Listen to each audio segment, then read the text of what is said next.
right, good morning, everyone. I think we'll go ahead and get started. Thank you all so much for joining us today. My name is Grace Waltz. I'm the Vice President of Public Policy at the Minneapolis Regional Chamber. And welcome to our first event in our new premiere series, the Legislative Breakfast Series. This morning, we'll host the first of 3 session previews with elected representatives from each of our geographic areas. So a few housekeeping items before we get started. As you enter the meeting, all attendees will have audio and video muted, and please feel free to use the Q&A function at the bottom of your toolbar for questions to be considered by our speakers. And also this webinar is being recorded and you will receive a link to the recording in your post-event email. I want to take a moment to thank our sponsors. We appreciate their support. Our presenting sponsor is Comcast. Our supporting sponsors are CenterPoint Energy, Mortenson, and Xcel Energy. Our contributing sponsors are the Minnesota Timberwolves and Lynx, MRA, the Management Association, Target, and US Bank. And our media sponsor is Finance and Commerce. Thanks to all of you. Now we're going to take a minute to hear from our presenting sponsor, Andrea Kyer, who's the Manager of Government Affairs at Comcast. So Andrea, I'll hand it over to you. Thank you, Grace. I just wanted to say that Comcast is thrilled to be supporting the Minneapolis Regional Chamber of Commerce and sponsoring the first Legislative Breakfast Series event of the year. Just a bit about Comcast. Comcast is a media and technology company whose mission is to create incredible technology and entertainment that connects millions of people to the moments and experiences that matter most.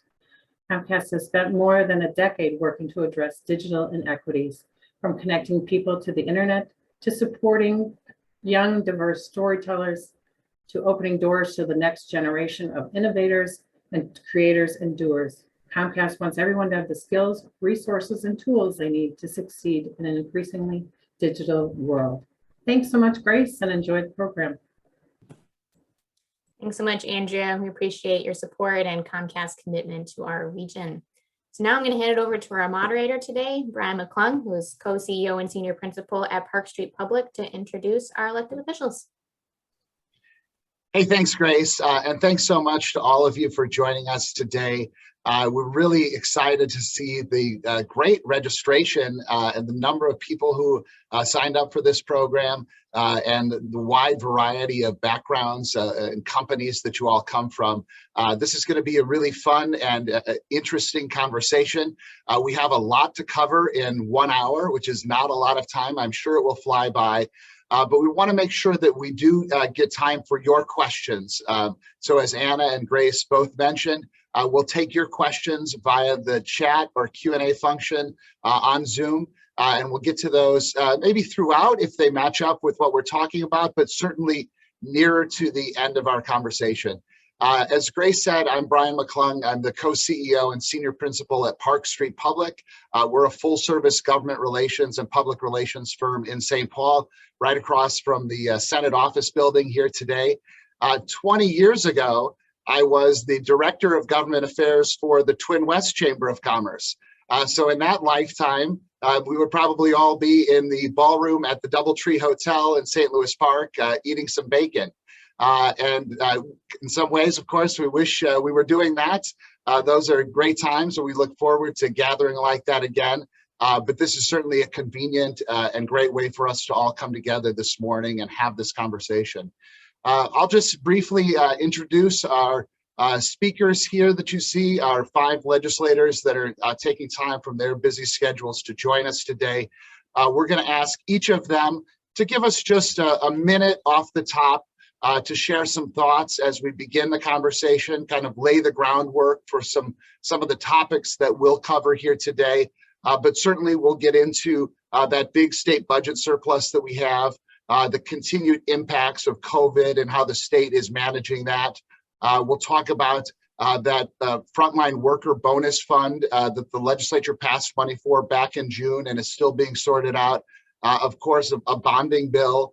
Redistricting, we'll have maps here coming up in the not too distant future, and then the elections that will come after all of that. So again, a lot for us to talk about, excited for the conversation. So why don't we start it off with Speaker Hortman. If you could just give us a minute or two, like I said, to lay the groundwork. We'll go through each of remarks from each of you and then jump into some Q&A. Speaker Hortman. Well, good morning and thanks for having me. It's good to see you. Good to see my colleagues. We haven't seen enough of each other. We had a little bit more of a real interim this year. You know, in 2020, we worked between 2020 and 21, we worked 16 months straight, which is very weird for legislators. Usually we're 5 months on, 7 months off. As citizen legislators, we go back to our regular jobs. And usually we're pretty happy to see each other when the session starts. That didn't happen in 2021. We were sick of each other. But now going into 2022, we've had a break. So anyway, it's nice to see everybody. This year, I think that the hot topics will be redistricting, what to do with the surplus, and the kind of battle to protect Minnesota employees and Minnesota employers from the worst effects of COVID. I think as Democrats, we're going to be looking for a balanced plan when we look at what to do with the surplus. I'm much more concerned with cops, nurses, and teachers who have been on the front lines, and less concerned with people who have multiple vacation homes and multiple luxury vehicles as we determine how best to apply the surplus. So what that means, I think, in the context of UI is there's definitely a debt there to be repaid, but there's still that frontline worker group that needs to finish its work and perhaps needs more resources to finish its work. COVID continues to plague us, and what we need to take a look at is what has happened to labor force participation. What is keeping people on the sidelines? And I think one of the key issues there is a lack of affordable childcare. So we'll be looking at what does it take to get folks back on the job after COVID and have reasons as an employee because of good pay, good benefits, reasonable workplace leave that allows them to take time off when they're sick, and see if we can restore Minnesota's economy in the post-COVID environment. Great. Thanks, Speaker Hortman. Appreciate that. We'll just kind of go around the screen as it appears on mine, which I know is different from everybody else's, but that's that's what we've gotten used to over the last couple of years here. Representative Cleburne, you're next. District 44A, Plymouth, of course, and thanks for joining us this morning. Thank you. It's always great to be with you. I would like to say to the speaker, not all members were able to have a break over the interim. As the vice chair of redistricting, I spent a great deal of time working and listening to the people of Minnesota to help provide what the maps that they want would look like. It's always important to keep the people of Minnesota front and center of all of our conversations, and to make sure that the work that we're doing in the Capitol is firmly grounded in their needs. This year, I'm going to be pushing very, very hard for a County Road 47 bonding passage to make sure that we have safe and secure roads, not only for our residents, but for our business community as well. With COVID impacting so many of our businesses this year, it's important that we have the opportunities for people to easily reach our retailers and to do so in a safe way. So I look forward to the conversation this morning, and it'll be really interesting to hear the questions come from your viewers. Great. Thank you for that opening. Really appreciate it. Representative Kristen Robbins, you're next as we go around the horn here. District 34A, Maple Grove. Appreciate you taking the time to join us today. Thank you for having me. It's always great to be with everyone from Twin West and the Chamber. Appreciate all that you guys have been doing throughout the pandemic to support small businesses. I know it's just been a huge part of my work in my community. I represent Rogers, Dayton, and Maple Grove in the northwest suburbs, and businesses are still struggling. So it's real. I had a couple more businesses close this fall. People think just because they're open that they're fine, and they are still digging out from the closures and from then the supply chain issues and inflation and the labor shortage. So things are not just peachy out there, as everyone knows. So I really think this session we have to focus on the UI trust fund repayment right away. It should be a clean bill. There should not be any effort to muck it up with other things or trade it for things, because we need to get this done by March 31st so that there aren't tax increases triggered next year. So that's a top priority. I also really care about the learning loss that's going on in the public schools and all schools. Children across the state at all ages are struggling because of the COVID closures and distance learning. So really focus on learning loss there. I have a K-3 literacy bill I've been working hard on. Crime is a huge issue, as everyone knows. There's a lot I think the state can do to strengthen penalties for crimes. We had many proposals last year that didn't really get far. So I'm hoping that those will be taken more seriously this year. And, you know, the frontline worker bill was addressed. I was sitting in on a nurse's call yesterday. I think we have to get that done right away. I don't think it should be paired with the UI bill. I think they should run separately and be individual bills that run cleanly. But we have to get some support to our healthcare workers who are continuing to bear the brunt of this and are really discouraged. So those are my thoughts. Thank you. Great. Yeah, thanks so much. Those are good topics. We'll dive into more of that throughout the conversation. Next to me on the screen here is Representative Jerry Hertaz, District 33A, Greenfield, kind of the west part of the west and north part of the Lake Minnetonka area. Thanks for taking the time to be with us here. Well, thank you, Brian, and good morning. Thank you to the Minneapolis Regional Chamber for hosting these meetings, and certainly for inviting all of us to opine on a pre-session opportunity to talk about what's going to be coming up. As you mentioned, I represent 33A, which is western 1/3, almost 40% of Hennepin County geographically. And of course, as we are going to be talking about redistricting later, I'm sure that with the attrition that has occurred in greater Minnesota and a little bit of growth, at least at the time of the census in the inner city, I feel the collar districts are like a balloon that's getting squeezed, and there's going to be some changes all around the collar district, probably the most significant changes as well. As far as this session goes, I came to the legislature as a small business employer and have that business background. I came with the idea of wanting to help make Minnesota more competitive, which we've made some incremental steps along the way, but I think there's a real opportunity to do more, especially during this pandemic. I can recall an experience back in the early 1980s. I was a business owner on Main Street in my local community, and the state highway came through during my busiest season and disrupted the entire retail season by having little or no access to my business.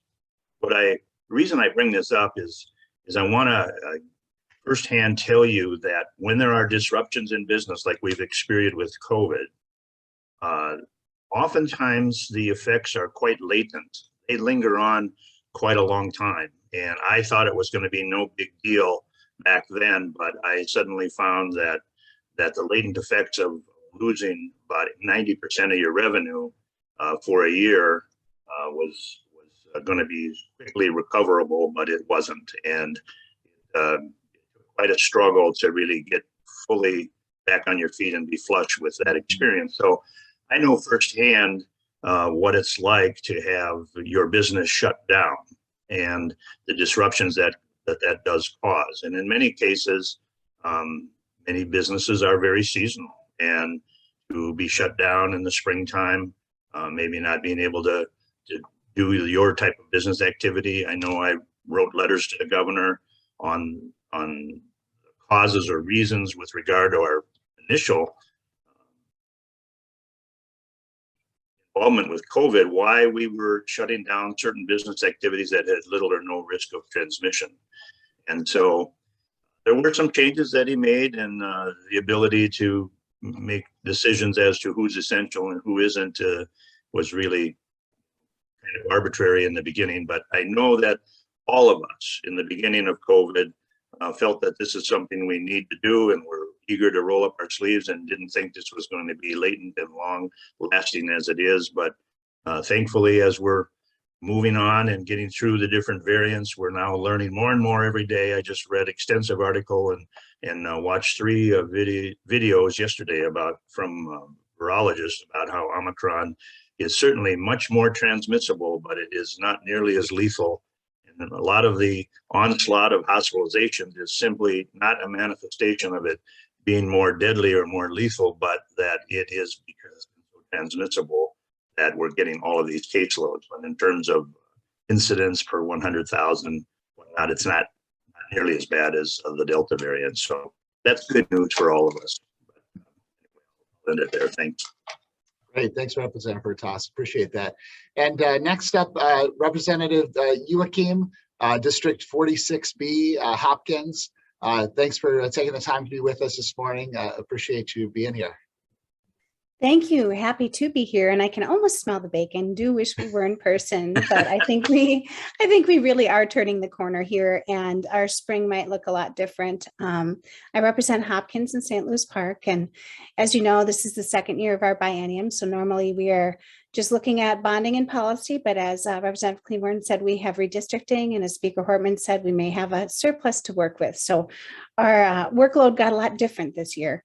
As the property tax division chair and being on full taxes, we're really going to focus on helping businesses that have been hit the hardest during COVID and trying to find some ways to maybe do small business county aid again, different ways that we can do to help that and get the economy back on track. I serve on the Education Finance Committee as well, and wanting to make sure that our students, our schools, our administrators, our teachers have the support they need. It has been very tough. I substitute para during the interim and have been in a lot of classrooms, and our kids are about a year developmentally behind. It's hard to build up that resiliency again and learning how to do school, which is a big part of success. And I know the Chamber has been wonderful about supporting early childhood education and other avenues where we really need to make sure we're investing in the future, like childcare, which was having struggles before COVID hit. And I think one thing the pandemic has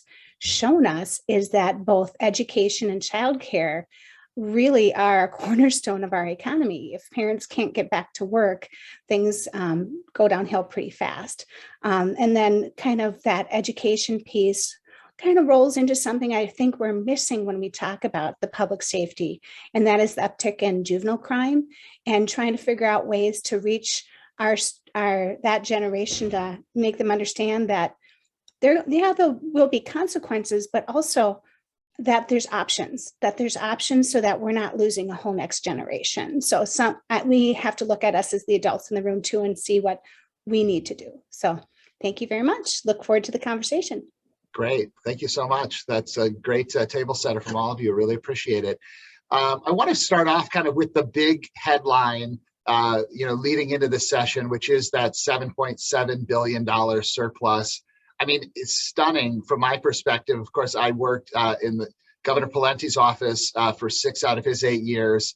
And I think, 3 out of the 4 budgets the Governor Pawlenty put together, there were deficits, only 1 year of a surplus, and nothing anywhere close to a nearly $8 billion surplus. So I'd like to get your thoughts on how we can use that. What's the smartest way to use that money? And came up in your opening remarks, for many of you, mention of the UI fund. Of course, a lot of the people on this, Zoom this morning are from small businesses, so they got the letter, resetting their UI rate, what they would need to pay to help refill that $1.1 billion debt that the state owes to the federal government for unemployment insurance.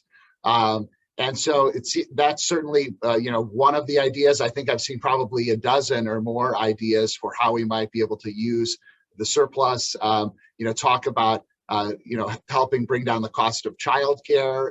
As Representative Joachim was mentioning, childcare is clearly a need, and we know that Minnesota has among the most expensive childcare in the country. Looking at some maybe targeted tax credits for innovation and to bring people to the state. That's something that Representative Marquardt mentioned in interviews this week as he talked about his retirement, looking at possible tax credits and other ideas in that vein. So Speaker Hartman, I'd like to start with you. It seems like at $7.7 billion, there's probably room to do lots of different things, which is nice, a good feature. Just want to get your sense of what you see as some of the priorities for that surplus. And do we think that most or all of it will be utilized in this session, or is there a strong likelihood some of that might stay to the bottom line? I want to get your feel for how we think that might come out this year. Well, one of the things that's different with this projected surplus than recent projected surpluses is we have some projected ongoing surplus into the next biennium. So we have all gotten in the habit of reflexively saying, oh, well, we have limited options with one-time funding. And there certainly is a part of the surplus that is projected to be one-time, but there's also a part of the surplus that's projected to be ongoing, where we can make some commitments that we can keep longer into the future, where we can have more of a difference. One of the highest priorities for me and for Majority Leader Winkler over the last 4 years has been early childhood education. Just prior to when the pandemic shut everything down, our caucus came forward with a proposal to invest $500 million in the early learning scholarships. That has been an area that's got tremendous bipartisan support. And that's an area too, where even if we can't keep the commitment into the future, we can make a world of difference for this year's 3-year-olds and this year's 4-year-olds that they will carry the rest of their lives. So I think investing in early childhood education is key. For parents, it's really, really challenging right now to get affordable childcare. And we are not paying childcare providers enough to get and keep people into this line of work. So those, I would say, the littlest learners and helping parents get affordable childcare would be my highest priorities. Okay, great. Thank you. Representative Hertas, maybe from a Republican perspective, we'll kind of go back and forth here. Want to get your thoughts as you look at that surplus. What are some of the things that you think are top priorities? Well, thank you. Well, certainly with this revenue, there is room to make Minnesota more competitive from a business point of view and to help our struggling businesses. As we've already mentioned, the UI, prior to the pandemic, our state UI fund was considered to be fully funded at about $1.6 billion. When the pandemic hit, we suddenly learned how quickly that money went away. We exhausted it in approximately 4 months and started borrowing from the Fed. We were allowed to borrow from the Fed interest-free until the end of the year, and so that interest has been accumulating. And as you had mentioned, we probably owe about 1.1 billion there. I've done a little bit of work and research and had been drafting the bill to make sure that we do repay this UI fund. But I guess the state UI fund has been continuing to get replenished as people are going back to work and we're getting those regular contributions in there. It's important to know with small business that, and I hope this is the case, that the experience rating of small businesses, any business for that matter, doesn't change as a result of the UI claims against them for which no business had any choice in this matter. It's one thing if you voluntarily lay people off or maybe mismanage your business and you've got to fire people or whatever the circumstance, but this pandemic, this was, people getting unemployed was really the direct result of government mandates and not allowing business to be open. So the experience rating is basically, simply put, is a factor of claims against an individual business against your entire base payroll. And we have to make sure that the experience rating isn't being changed as a result of this pandemic. That would do a great deal to help businesses as well. Certainly to have the capacity, which the state does, to levy or raise the rates to replenish the fund, I don't think it's something that we should be doing to any of the small businesses. But you can see, particularly with the small ones, with a smaller payroll, with smaller numbers of people, that if you had 10 of your 30 employees, that's quite an impact versus 10 of 500 employees or 1,000 employees. So I think the larger businesses, the box stores and larger corporations, real cost to them as well, but they're probably better able to handle it by the sheer volume of their dollars and cash flow. So we need to do that. Also, the issue of daycare, that really, the whole policies with daycare and education need to be married together. If the schools are closed, maybe the daycares are closed. Schools are open, the daycares need to be open. I know there's been a lot of us been getting mail just in this last week about the inconsistencies between when kids can go back to school and some of the guidelines versus a whole different set of guidelines. If one person in a daycare facility is infected, the whole thing gets kind of shut down, and that puts parents really struggling to figure out, what am I supposed to do to be able to go to work? And what we want to do is get people back to work.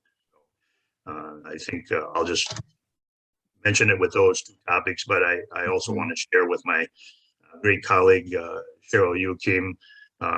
It's been a pleasure working with her as a minority lead in property taxes, and we shared some ideas on how to help businesses in that arena. Yeah, that's a perfect segue. I wanted to go to Representative Yukim next as chair of the Property Tax Division, and certainly, you know, the home values have gone up dramatically during this time, you know, outpacing inflation. And so people might be seeing that on when their property tax, the truth in taxation form comes, or their property tax statement. So that might be an area. We also got a comment here in the chat about affordable housing, and that's in that same vein. So curious maybe to get your thoughts relative to those priorities. Thank you. I'll touch base real quick on the surplus too. My 2 words for the surplus: creative and cautious. Making sure that we're creative and looking at ways to help folks with one-time money dig out from COVID, but then also very cautious because creative one-time money, creative on long-term funding when it comes to boosting up education, boosting up childcare, really making an investment in affordable housing. And also keeping in mind the February forecast may look different. We got about $3 billion of that surplus as a rollover forward from 2021, where we didn't spend as much money because we had federal funds, we had declining enrollment in our schools. And looking at our schools and how we can help our kids, I think we should be laser focused on some of that money. And a reminder, our schools weren't closed for very long. They stopped to get ready and they pivoted to distance learning. So our teachers have been working throughout the pandemic, and so have our administrators, and giving a shout out to them. When it comes to property taxes, I have to echo, I really enjoy working with Representative Hertaz. This summer, we started digging into local government aid and a way to look at the formula together with the stakeholders. And I know we're going to have a lot of discussions around that. We did for affordable housing in the tax bill, we did $20 million in homelessness prevention aid. Continuing to look at that. I know Representative Howard's also looking at some investments in affordable housing. Sometimes the tax code isn't always the way to fix everything. We have to make sure we do things in incremental changes sometimes in the tax code. Otherwise, you end up swinging the pendulum far one way or the other and having big winners and losers. So we have to make sure we're finding that balanced approach too. And then you had another question about property taxes in specific, or and just affordable housing too. You know, that came up as a quick question here in the Q&A. I don't know if there's so much that goes into affordable housing. Of course, it's a very complex issue, but is there something relative to the surplus where some of those funds might be beneficial, or, you know, we could use that in a targeted way to tackle some of the affordable housing issues we have? Yes, absolutely. I know that Chair Hausman's committee is looking at that. And as I said, Representative Howard is looking at a package. We're also looking in the tax committee on ways to do property tax refunds, maybe equalization, the renter's credit, ways to keep people in their homes as well. And making sure that we figure out a way to help our cities provide the services they need, while also looking toward the future and building more affordable housing, because having that stock is one of the huge things. And what is the way we can talk with those developers that are in the affordable housing business and find out what holes they need to make that leap to put that building in the ground. So where can we help them out? We're in those discussions too. That's great. Thank you. I want to switch topics here quick and make sure we get to what I think is maybe the other headline issue of 2022, and that's redistricting, and have Representative Cleburne as the vice chair and Representative Robbins as somebody who's in a ex-urban district. As Representative Hertaz was talking about, there's kind of a squeeze occurring that's interesting relative to the growth that's occurred and the pressure on greater Minnesota and maybe the population not keeping up there. And of course, the 5-judge panel had hearings earlier this month and had maps presented from Republican and DFL plaintiffs. The legislative caucuses have presented maps. And so just want to get your sense of, I think we all recognize it's unlikely that the legislature is going to come to an agreement on a map. It's just not in the cards. We haven't done it in 60 years. It seems unlikely that that would happen this year. I think it's worth a try, of course, and that's the hope. And I think that's why this early session, this short session is starting in January. So at least we have a couple weeks where we could give it a good run. So let's hope for the best. But that said, as February 15th approaches and that deadline from the judicial panel nears, what should we expect from the map in the long run? As you look at, from a high level perspective, in terms of the shift in population, where we might see new seats, where we might see, seats that disappear. Tell us kind of your overall, kind of lay of the land and how that's going to impact things. Representative Clever. Thank you. This is a topic that has taken up much of my life over the last 3 years. Just learning about it, preparing for it, and making sure that we're listening to the people of Minnesota. I want to start by rejecting your premise that the legislature cannot produce maps. It is our constitutional responsibility and obligation. And the House, we had a very good, robust set of hearings. We took public input from the get-go. Chair Murphy is the most transparent and ethical chair that I have seen in the many, many years that I have been watching the legislature. We have listened closely to the people of Minnesota, and we took their input on the principles. We wrote the principles based on their input. We put the principles out there for vetting. They gave us their input. We then drew maps with those principles, put it out there for 2 weeks, the first time ever that has happened. So the House is ready to meet with the Senate and to get to work. We do have a hiccup in that process, of course. The House has a committee bill, but the Senate does not. And we do have to have bills in order to work. I'm sure that we could send our jackets over and they could use our bill. I'm not sure if that would be acceptable to the Senate. But the really good thing is we do have maps that are a basis to begin with. Your question about where have we gained seats, where have we lost seats? As you will know, in the metro area, population is condensed there. So the district in the center of the state, will have to shed residents, and the districts in the greater Minnesota region will have to pick up more residents. And you are absolutely right. Representative Robbins, Representative Hertas, and I are right in the thick of it. Our districts for Representative Robbins and I, we have to get smaller, the districts we represent. District that Representative Hertas currently sits in would have to grow substantially. So it is always this give and take. The congressional districts, the same thing has happened. The 5 metro regional districts, they will have to shed. And our large districts, the 1st, the 7th, and the 8th, will have to get even bigger. As we looked at the Chair Murphy was adamant that we take the testimony that we heard in the Senate, that testimony we heard in the House, and the testimony that we heard in the courts.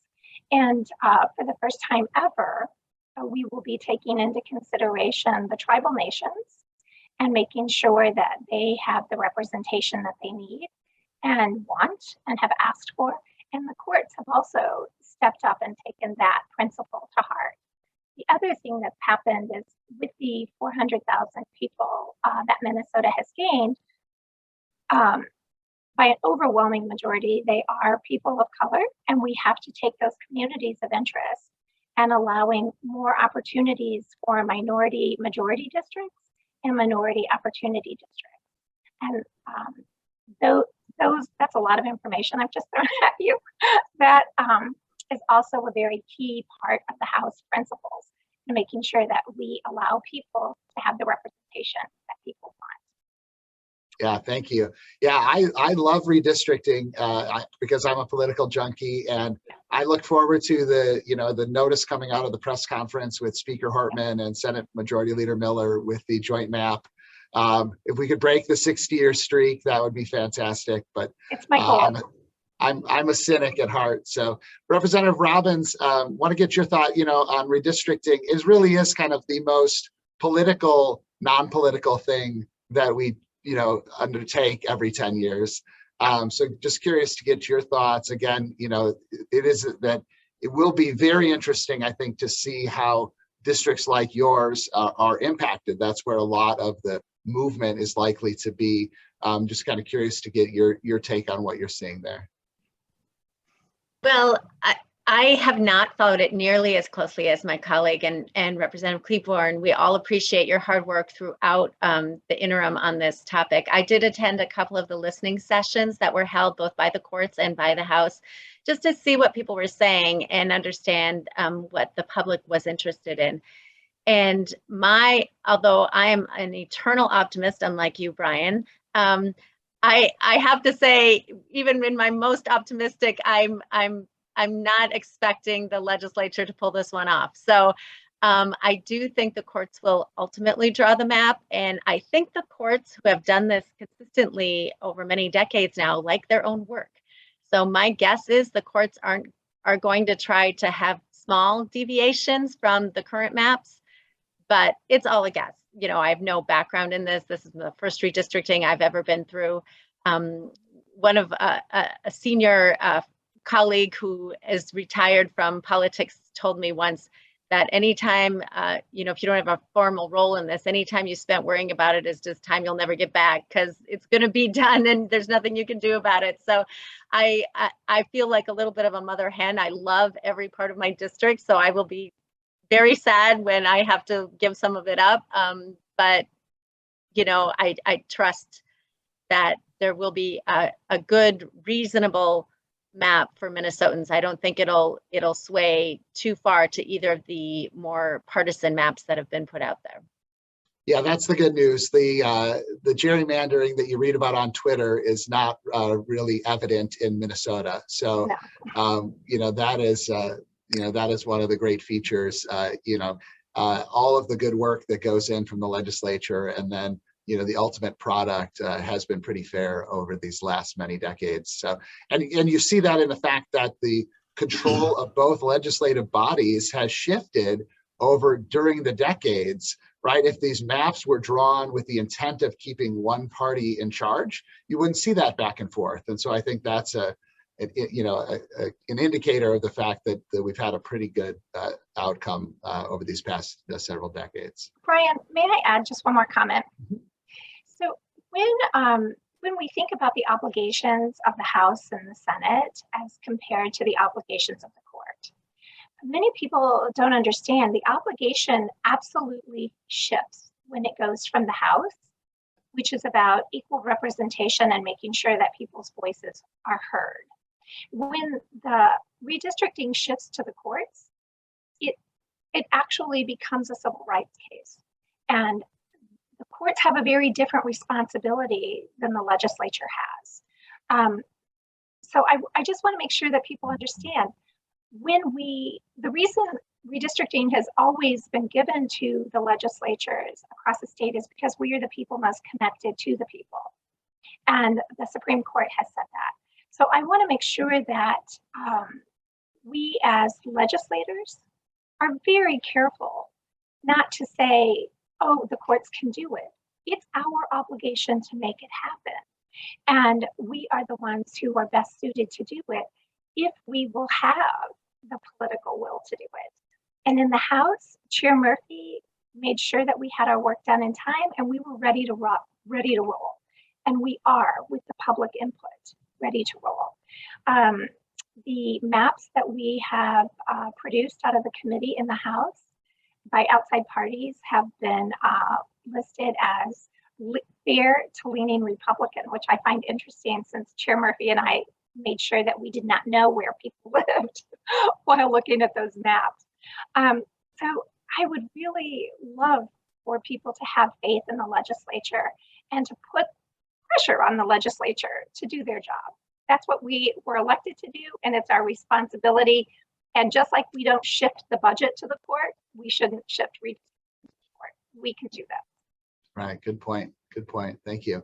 I want to shift to some of the questions we're getting here in the Q&A to make sure we get them in before. I've got a couple of lightning round questions for the end, so we'll save those for when we're getting short on time. But I wanted to get to public safety. We have a question in here about addressing the increase in violent crime. Of course, that's on the minds of a lot of Minnesotans right now. The Sentencing Guidelines Commission met this week and decided not to make changes, on a unanimous vote, decided not to make changes to the sentencing guidelines.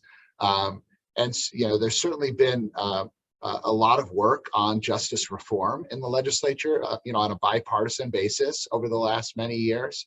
But I think there's increasing public concern about what we're seeing with carjacking and shootings and violent crime particularly in Minneapolis and St. Paul, but we're seeing that happen in the suburbs as well. So want to have a conversation about that. I'll just open it up to anybody who'd like to weigh in on that first as part of this discussion. Sure, Brian. I'm glad you raised that issue. It's certainly top of mind for everyone. I think Cedric Frazier has an op-ed in today's paper talking about his proposal.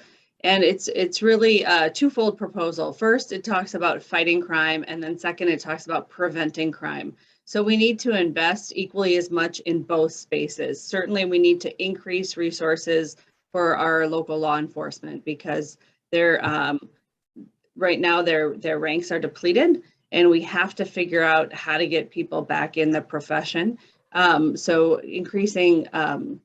increasing funding so that we can beef up the folks that are there. I think Mayor Fry in the city of Minneapolis has talked about trying to get their numbers up. I think they're permitted to have 888 officers, or they're budgeted for that, but they currently have only 580. And they have about 80 of those are out on mental health leaves. So, Democrats have been really aggressive about making sure that police officers can take time when they have PTSD, and they're able to get workers' compensation for PTSD. Last time we had the trifecta, that was one of the things that we took care of. One of the first things we did in COVID was to make sure that police officers are able to get workers' comp when they get COVID. So we have to look at the health and safety of the officers themselves and then getting new people into the ranks. But that's just half of the equation. We also have to look at what is happening in communities. And I think during COVID-19, we had kind of this, unfortunately, this perfect storm. Everybody left large cities, not just in the United States, but around the world, right? They started working from home. Look at us. We're not in a place together today. We didn't get in our cars and go anywhere to have bacon together. So downtowns have become vacant, whether it's Seattle or Portland or Minneapolis. And then you inject in that, just 2 months into the pandemic, the murder by 4 police officers of a Black man in very dramatic fashion. I mean, 9 minutes with a knee to the back of George Floyd's neck. And this video that went around the world and unleashed protests around the world about police brutality and making sure that something like that could never happen again anywhere. So you take these two things at the same time, empty cities, and then massive distrust of police. And into that, you have a bunch of young people who don't have a place to be right now. This is a global problem, and the Minnesota House DFL approach to it is to look at both the law enforcement piece and to make sure we have the investments that we need there, but also to look at preventing crime so that these kids who are, in a lot of cases, it's very young people committing these crimes, have something else to do. Just the last thing I'll say is when I first got elected in 2004, I had a Republican police chief, Wade Setter, in Brooklyn Park. And I sat down, I talked to Chief Setter, and I said, what are the things that I can do to help you do your job? And he said, after school activities. He said, because if you don't take care of them, I have to. So that kind of sums up our approach. Mm-hmm. Thanks. And Representative Hertas, one of the criticisms that has been levied recently is a concern that judges are being too lenient, that that the people are getting let out, or that the bail is too light, etc. And so curious to get your thoughts on, that side of the equation. I guess, I've seen people criticize the judicial system, prosecutors, et cetera. And of course, the legislature has a role in, setting some of those standards. Curious to get your thoughts and hear what you've been hearing from constituents as well on public safety. Brian, actually, when I first arrived at the legislature, I've been active in supporting in a bipartisan way legislation to reduce recidivism and to particularly identify those nonviolent offenders to make sure that they have access to coming back into the community. When you have convictions, felony convictions, suddenly you're blocked out of job opportunities, housing opportunities, and this can be a stepping stone to repeat recidivism, not being able to make your way in life. In my district, I've had conversations with my local police chiefs, and they said that one of their biggest concerns is what they call catch and release. He said, we know who the perpetrators are. We catch them, we get them charged, and the judicial system releases them. And so it's a perpetual round robin of our spending and wasting a lot of resources in where we're doing our job, and we have to just find them back on the street within the week. And so I don't think we should be ignoring this issue that police chiefs are telling us. I believe that we have to have a civil and ordered society. I mean, we can't have peace without it. And right now, because of the tragic events that have happened, as Speaker Hortman has mentioned, we're seeing a lot of people really question themselves, especially people who've been in law enforcement that maybe are vested and earned retirement are exiting. And how do we recruit and retain people to do a very honorable job? And I don't think the circumstances that have happened, unfortunate as they are, speak for what law enforcement really is in Minnesota. I think most of these people get up every day and go to work wanting to do the best for their community and to be role models and figures.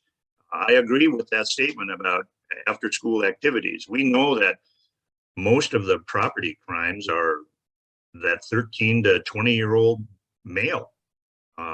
That's where a lot of that happens. And it infuriates people that they work hard for what they have, and the next person comes along and thinks that they have a right to just take whatever they want to take. So I think recruitment and retention is a big deal.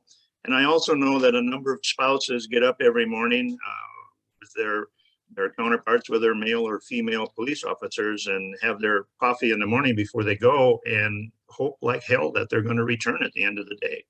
And I know there's been a lot of pleadings to give it up. It's not worth it. So this is a real struggle and a dynamic in families who have, in many ways, like the military, you have families who honorably, generation after generation, serve in the military. And I know many families whose grandpas were policemen and dads are policemen, and they're going to want to be a policeman. It's almost like the TV show Blue Buds, where they're all in police. We should not be disrupting that culture of wanting to serve our community. And so recruitment and retention is going to be a challenge for us as we go forward. Right. And I guess I would mention too about the vacant cities. If we don't have law and order in our economic engine for our general fund is Minneapolis and St. Paul, having a vibrant twin cities. And when we lose convention business, we lose people who want to come here because they're concerned about the safety of their participants. We're all losers when that happens. So public safety is going to be centerfold in this next. Yeah, that's an important message, Representative Hertas. I'm glad to hear you mention that. I think lots of times we hear folks kind of pit the suburbs or the exurbs against the cities. And you're exactly right. We are all in this together. And, those are the economic engines of the region and the entire state. And so the idea is that we all do need to work together. And this is not, we can't just say, well, that's somebody else's problem.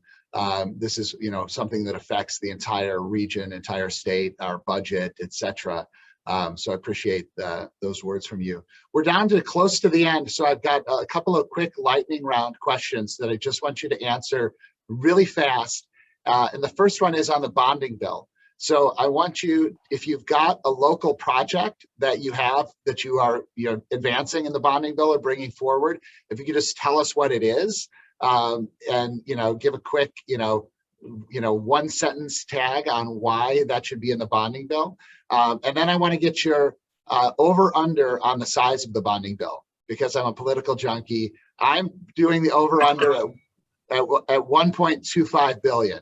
So tell me if you think it's going to be over 1.25 or under 1.25. Of course, no bonding bill last year, so a little extra room.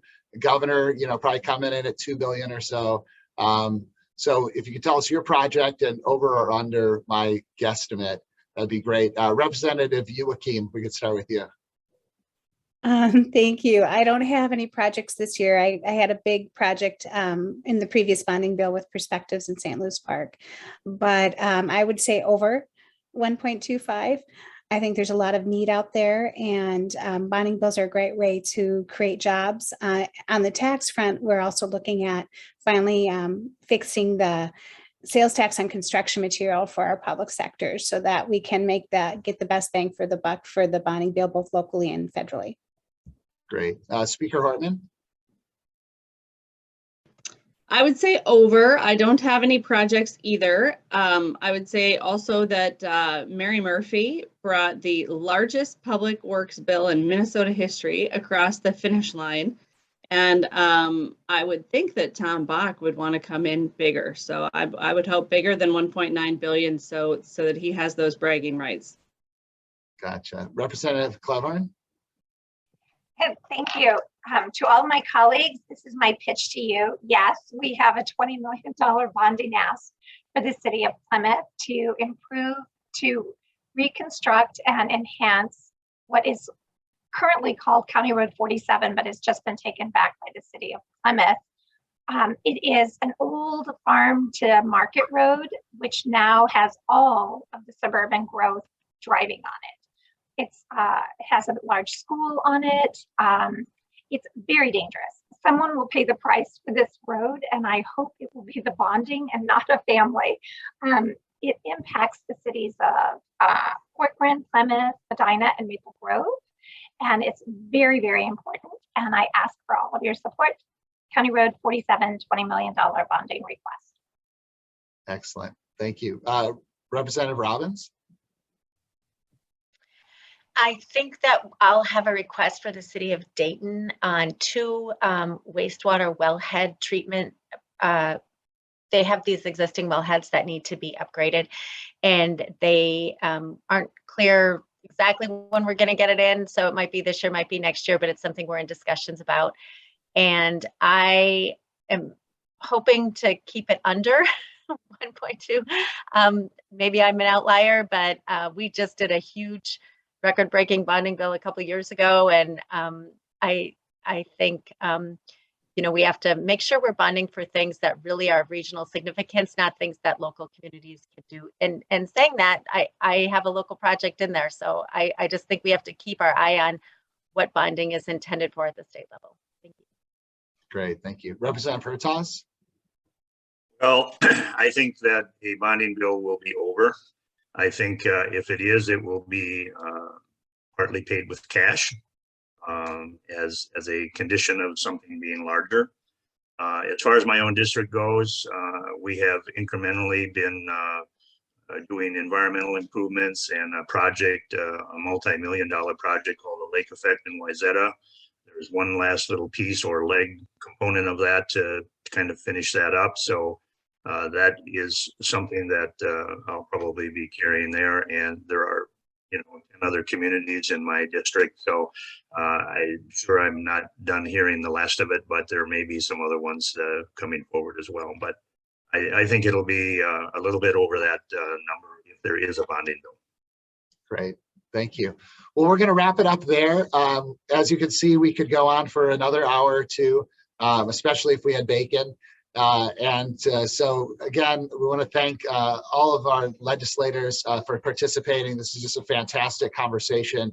I think that, if more Minnesotans got to see more conversations like this with a bipartisan group of lawmakers really thoughtfully talking through issues, people would really appreciate more the government that we have and the work that's being done at the state capitol. So we thank you all for your service, for stepping up and agreeing to serve and to run for re-election. Hopefully you're all running again. One of the questions I was going to get to is we're up to 14 retirements now already, 3 more from the House this week. So I don't know if we'll get to the 48 retirements that we had 10 years ago at the last redistricting, but we are hopeful that you'll all be coming back to join us again next year after this election. Thanks to everybody who joined us. I'm going to turn it over to Grace Waltz with the Minneapolis Regional Chamber to wrap things up. Thanks, Brian. And I echo your thanks to all the legislators and all the attendees here today. We never have enough time for these events, but we managed to cram a lot of information. And like we said, we'll be sharing out this recording so folks can dig in and learn as much as they need to after the fact. So as I mentioned earlier, this was actually just our first of 3 session preview events that we have scheduled in the next week, all of which are virtual, so you can easily catch all of them from your home. The next one will be on Wednesday, January 19th, and that is a session preview with the Bloomington area legislators. And then on Friday, January 21st, we have the session preview with Minneapolis area legislators. And both of those will be virtual and from 8 to 9 a.m., just like this one. Coming up, we also have the 2022 Breakfast with the Mayors in partnership with the St. Paul Area Chamber. That is coming up on Thursday, January 27th. That will be a hybrid event.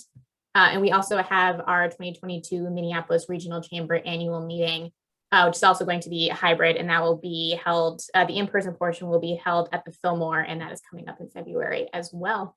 There will be registration links to all of these and other upcoming events in your post-event email.